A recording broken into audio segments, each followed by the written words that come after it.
America को एक बार फिर से बड़ा झटका लगा है। डोनाल्ड ट्रंप का फिर से मुंह काला हुआ है। याद रखिए दोस्तों, अमेरिका ये जंग बहुत पहले हार चुका है। सीधी खबर आधी रात गुजरने के बाद आपके सामने रख रहा हूं। मेरे दोस्तों, बड़ा अपडेट यही है कि ब्रिटेन ने आधिकारिक तौर पर मना कर दिया है। जिस चीज पर उछल रहा था ट्रंप और बड़ी बड़ी हवाई बातें कर रहा था 4 घंटे पहले तक कि ब्रिटेन और दूसरे बड़े देश नेटो यूरोप के हमारे साथी आएंगे स्ट्रेट ऑफ हॉर्मुज खुलवाने में, स्ट्रेट ऑफ हॉर्मुज का रास्ता खुलवाने के लिए। मेरे दोस्तों, ब्रिटेन की ऑफिशियल गवर्नमेंट ने ऐलान किया है कि वो स्ट्रेट ऑफ हॉर्मुज खुलवाने के लिए मिलिट्री एक्शन नहीं लेंगे, न जंग में कूदेंगे, न जंग ज्वाइन करेंगे। तो ये आप समझ सकते हैं कि जो ये दोबारा से जंग का जो माहौल बन रहा है, इसमें पहला और बड़ा झटका ट्रंप को लगा है। आइए अब मैं आपका दिमाग क्लियर कर दूं कि ईरान ने इतनी सख्ती से इस डील को इनकार क्यों किया। जो अमेरिका के द्वारा ऑप्शन रखा गया, डील रखी गई, फाइनल जो अभी भी ऑप्शन दिया गया जाते जाते जेडी वेंस के द्वारा ईरान को, उसमें शर्त यह थी कि बिना किसी शर्त के ईरान स्ट्रेट ऑफ हॉर्मुज खोल दे और स्ट्रेट ऑफ हॉर्मुज से गुजरने वाले जहाज़ों से कोई भी टैक्स ना ले। ये पहली बात। पूरे इलाके में हमास हो, हिजबुल्ला हो, इराक के लड़ाके हो, कोई भी समर्थक इसके ईरान के ग्रुप हैं, आप अपने उन इराकी ग्रुप को सपोर्ट करना बंद करो। ठीक उस डील में यह कहा गया कि ईरान पूरी तरह से अपना यूरेनियम बाहर निकाले। ये मैं आपको पहले ही बता चुका था 18 घंटे पहले। यूरेनियम, अपना सारा एनरिच यूरेनियम बाहर निकाल दे, हमें दे दे या किसी और को दे दे, और अपनी सारी न्यूक्लियर फैसिलिटीज बंद कर दे, सारी की सारी न्यूक्लियर फैसिलिटी बंद कर दे। और सुनिए, यही नहीं, इसलिए थोड़ी ईरान किलस गया, ईरान से मांग की गई कि आप जो पैसे अपने कह रहे हो कि हम आपके पैसे रिलीज कर दें, जो हजरात ईरान के ही पैसे हैं, ईरान से अमेरिका ने कहा कि नहीं, सारे रिलीज नहीं होंगे, वो बाद में हम डिसाइड करेंगे कि कितने पैसे आपके रिलीज होने हैं। बस इसी बात से बुरी तरह से ईरान भड़क गया और ईरान ने सीधा मना कर दिया कि चल बे चल, तब देख लेंगे जो होगा। मतलब स्टाइल यही था, एक्शन रिएक्शन वर्ड्स ये नहीं थे, लेकिन जिस हिसाब से जेडी वेंस भागा किलस के, तुरंत फड़फड़ाता हुआ, धमकी देता हुआ, ईरान ने बता दिया कि तुम्हारी किसी भी शर्त को नहीं मानेंगे। अगर एक भी शर्त को मानता ईरान तो ये बात अभी आगे बढ़ती। ईरान ने सीधा कह दिया बिग नो। मेरे दोस्तों, इसके बाद जहां ईरान के समर्थकों की हिम्मत डगमगा गई थी, हजरात ईरान के मेंबर ऑफ पार्लियामेंट मोहम्मद गलीबाफ ने दिल को मजबूत कर दिया। उन्होंने कहा, सुनो अमेरिका, अगर तुम हमें दोबारा टेस्ट करना चाहते हो तो हम दोबारा तुम्हें इससे बड़ा सरप्राइज देंगे, बड़ा सबक सिखाएंगे। अगर तुम टेक्निकल होकर बात करोगे तो टेक्निकल जवाब देंगे, अगर लॉजिक सिलेक्ट करोगे तो लॉजिक से जवाब देंगे, अगर तुम जंग सिलेक्ट करोगे तो हम जंग लड़ेंगे और बहुत अच्छे से लड़ेंगे। ये गलीबाफ ने कह दिया है। यानी ईरान पूरी तरह से मूड बना चुका है कि इस सुअर के आगे झुकना नहीं। उधर ईरान के नेवल ऑफिसर ने साफ कह दिया है कि हमने पूरी नज़र बना के रखी है स्ट्रेट हॉर्मुज में, हमारी मर्जी के बिना एक परिंदा भी नहीं आ सकता। अमेरिका की कोई चाल कामयाब नहीं हो सकती, कोई चाल। जैसे स्ट्रेट ऑफ हॉर्मुज लॉक किया हुआ है ईरान ने, अब ये ज़्यादा स्मार्ट बने, इन्होंने कहा हम पीछे से ही रास्ता बंद कर देंगे। अब इससे दुनिया को तो झटका लग गया। कुछ दिन में दुनिया में बिजली भी कटना शुरू हो जाएगी। कुछ ही दिन में आप देखेंगे कि आपको इन्वर्टर की ज़रूरत होगी। कुछ ही दिन में आप देखेंगे गैस पेट्रोल के दाम बढ़ रहे हैं।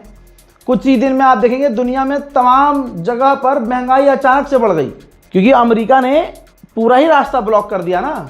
ईरान तो कह रहा था फीस दो या हमसे परमिशन लो और निकलो, कोई दिक्कत नहीं है। तो इस पर ईरान ने इसकी ये प्लानिंग फेल कर दी। ईरान ने कहा कि अगर स्ट्रेट ऑफ हॉर्मुज अमेरिका ने ब्लॉक किया, ये रास्ता बंद किया, तो दूसरा जो रास्ता है ना मुन्ना, लाल सागर वाला, हाँ, उसे भी हम बंद कर देंगे। अब डोनाल्ड ट्रंप की जो गवर्नमेंट के ऑफिशियल, उनके पसीने छूट रहे हैं। मेरे दोस्तों, सबसे बड़ा खुलासा हुआ है। आप सो रहे होंगे लेकिन जब सुबह उठिएगा तो देखिएगा जरूर। इससे पहले के भी तमाम अपडेट देख लीजिएगा। भाई साहब, इतना बड़ा खुलासा कि मुझे तो ये ऐसा लग रहा था कि ऐसा, हालांकि मन में लग रहा था कि ऐसा हो सकता है, लेकिन 1% उम्मीद थी कि ऐसा नहीं होगा, लेकिन वही बात निकली सच। ईरान के ऑफिशियल ने बताया, जो डेलीगेशन वहां मौजूद थी बातचीत करने के लिए, उन्होंने बताया कि बातचीत सही चल रही थी। जेडी वेंस ने उस मीटिंग के दौरान, अमेरिका के वाइस प्रेसिडेंट ने उस मीटिंग के दौरान नेतन्याहू से फोन पर बात की थी। गई भैंस पानी में, पूरी कहानी पूरी दुनिया को अब समझ में आ गई। नेतन्याहू ने पीछे से क्या कहा नहीं पता, जेडी वेंस का वहां से मूड बदल गया और जो बात बनते बनते बन रही थी वहां सब कुछ बिगड़ गया।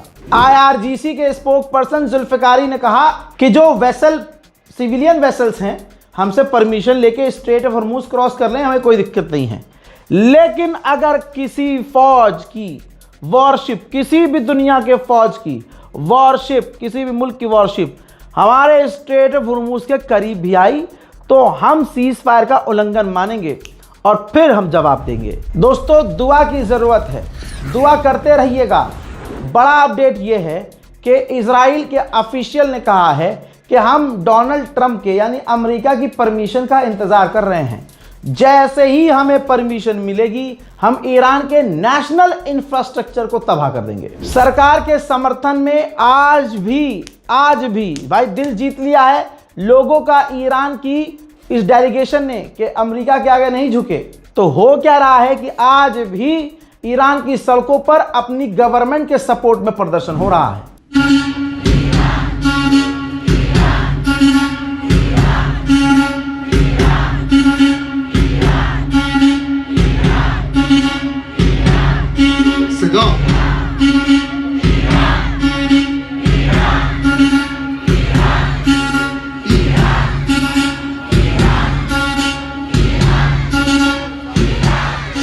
देखिए, जो कुछ भी हो रहा है नेतन्याहू के इशारे पर हो रहा है। अमेरिका फर्स्ट नहीं है, इजराइल फर्स्ट है। डोनाल्ड ट्रंप राष्ट्रपति नहीं है अमेरिका का राष्ट्रपति है नेतन्याहू।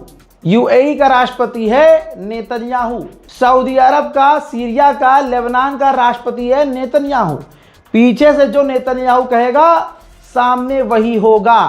अब आप देखिए, मिडिल ईस्ट का सेंटोम का जो चीफ है वो पहुंचने वाला है नेतन्याहू से मिलने। अब वहां अपने बड़े बाप से, नेतन्याहू से तमाम प्लानिंग लेगा, उसको कुछ समझाएगा, कुछ समझेगा और उसके बाद जैसा जैसा अमेरिका का बाप नेतन्याहू कहेगा वैसा ही अमेरिका करेगा। आप सभी को पता है मूसाद फेल हुआ है। मूसाद के चक्कर में डोनाल्ड ट्रंप और नेतन्याहू के बीच बहस हुई है।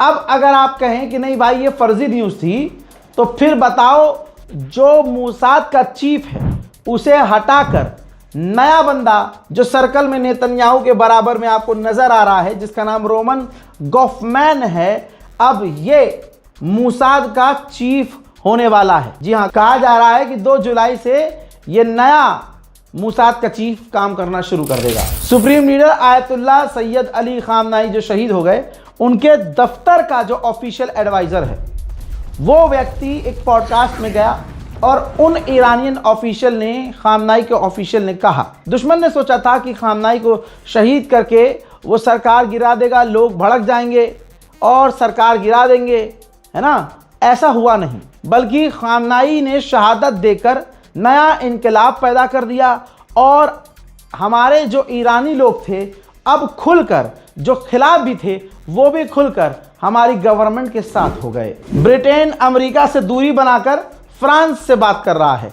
अब फ्रांस और ब्रिटेन मिलकर कोशिश कर रहे हैं कि पटाकर, बातचीत करके कोई ना कोई हल निकालकर स्ट्रेट ऑफ हॉर्मुज खुलवा लिया जाए। अब सोचिए, अमेरिका की 3 टॉप की बड़ी कंपनियां हैं, उनके सीईओज ने कहा है कि अगर इसी तरह से स्ट्रेट ऑफ हॉर्मुज बंद रहा तो पूरी दुनिया में, खासकर अमेरिका में एनर्जी क्राइसिस आ जाएगा। समझ रहे हो, तेल, ईंधन, बिजली सब की सब खतरे में पड़ जाएगी। हज़रात, उधर पाकिस्तान का ऐलान ये है कि अभी भी पाकिस्तान कोशिश कर रहा है कि बात हो जाए। उन्होंने कहा कि बातचीत का रास्ता अभी भी खुला हुआ है। उधर इराक के एम्बेसडर को सऊदी अरब ने समन किया और खरी खोटी सुनाई कि तुम्हारी ज़मीन से हमारे ऊपर हमला हुआ है। अब दोस्तों, इराक के मुंह में ज़बान होनी चाहिए थी कि भाई आपके बेस, आपके एयर स्पेस का इस्तेमाल करके अमेरिका की फौज जो ईरान पर हमला कर रही है, तो ईरान कोई तो जवाबी कार्रवाई करेगा, वो अपनी ताकत इस्तेमाल करेगा। मेरे दोस्तों, इजराइल के मेंबर ऑफ पार्लियामेंट ने डोनाल्ड ट्रंप को जलील करते हुए कहा है कि डोनाल्ड ट्रंप, अगर तुम्हें शूट करना है तो शूट करो, डोंट क्वैक, यानी अगर तुझे हमला ही करना है ईरान पर तो जाहिर सी बात है सीधा सीधा हमला कर, ज़्यादा बोल मत। खबर लीक होने वाली तो नहीं लगती, लेकिन ये कहा जा रहा है लीक हुई है खबर, पूरी प्लानिंग लीक हुई है कि बहुत खतरनाक लेवल पर इजराइल की फौज ईरान पर हमला करने की तैयारी कर रही है। इजरायली मीडिया में बात चल रही है क्योंकि इजराइल मार खा चुका है, अब उसे ईरान के ताकत का अंदाज़ा है, उस हिसाब से अब नई प्लानिंग आईडीएफ ने तैयार कर रखी है। ईरान के राष्ट्रपति पेजेश्कियान, आईआरजीसी इधर चलती है, यह आदमी इधर चलता है।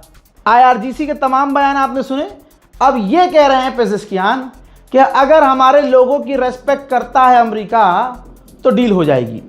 अब इस बात का न हाथ है न पैर, लेकिन क्योंकि राष्ट्रपति हैं तो खबर बता रहा हूं मैं इनकी। रिपोर्ट यह है कि तमाम 40 दिन की बमबारी और जंग के बाद ईरान की 60% जो छोटी वाली बोट्स हैं वो सही सलामत हैं, और उन्हीं छोटी बोट से स्ट्रेट ऑफ हॉर्मूज में बड़ा खतरा है, यानी ईरान स्ट्रेट ऑफ हॉर्मूज पर अभी पकड़ बनाकर रख सकता है। वॉल स्ट्रीट जर्नल, अमेरिका का अखबार, बता रहा है कि अब अरब देश अमेरिका और इजराइल को छोड़कर यूक्रेन, ब्रिटेन, फ्रांस दूसरे देशों की तरफ तरसी हुई निगाहों से देख रहे हैं और उनसे कह रहे हैं कि आप हमारे एयर डिफेंस सिस्टम के इंटरसेप्टर्स को भर दीजिए, हमें हथियार दीजिए। उधर जो हैकर ग्रुप है हंडाला, जो ईरान का, वो यूएई में एक्टिव हो गया है।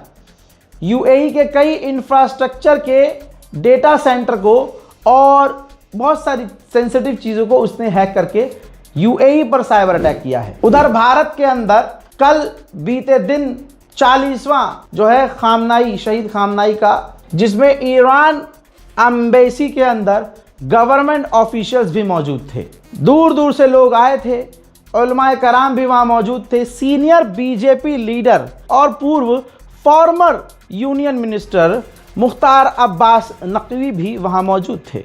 उन्होंने सुप्रीम लीडर को श्रद्धांजलि भी अर्पित की। ईरान के बारे में अमेरिका के अखबार ने छाप दिया है, ये देखिए कि ईरान का अभी भी न्यूक्लियर प्रोग्राम बच गया है जो आगे अमेरिका को परेशान करेगा। परेशान, आप सोचिए कितनी बार हमले किए गए ईरान की न्यूक्लियर फैसिलिटीज़ पर, लेकिन ये कौन सी ताकत है जो बार बार ईरान की न्यूक्लियर फैसिलिटी को बचा लेती है। हजरात, ये जो एप्पल है जिसको लेने का आप ख्वाब देखते हैं, दोस्तों ये एप्पल पूरे तरह से ईमानदारी से, बड़ी मेहनत से अमेरिका और इजराइल का साथ दे रहा है। जो एप्पल के अंदर, जो एप्पल का मैप है, उसका खुद का मैप है, उसके अंदर से तस्वीर देखिए, उसके अंदर से लेबनान के जो गांव और शहरों के नाम हैं, जिन ज़मीन पर कब्जा करना चाहता है, जिस लेबनान के इलाके पर इजराइल कब्जा करना चाहता है, एप्पल ने अपने मैप से लेबनान के उन गांव के नाम को पहले ही मिटा दिया है, ताकि कोई सर्च करे उस गांव का नाम तो गांव आए ही ना, और इजराइल लेबनान की उस सरजमीन पर आराम से कब्जा कर ले। पूरी दुनिया के लिए अगर कोई खतरा है तो इजराइल है, ये सारी दुनिया अब जान रही है। भाई, इंटरनेशनल फौज लेबनान के अंदर है। इजराइल की दादागिरी देखिए, इजराइल के फौजी जो टैंकर चला रहे थे, अपना टैंकर ले जाकर यूएन की जो गाड़ी थी उससे भिड़ा दी। यानी गुंडे, बदमाश और हरामीपने की इंतहा अगर कहीं होती है तो वो अमेरिका और इजराइल करते हैं। उधर ये देखिए लेबनान की तस्वीर है। मुझे दिखाए कोई कि हाँ कोई अरब हुक्मरान भड़का हो, कहा हो कुछ, किसी ने कुछ बोला हो ना।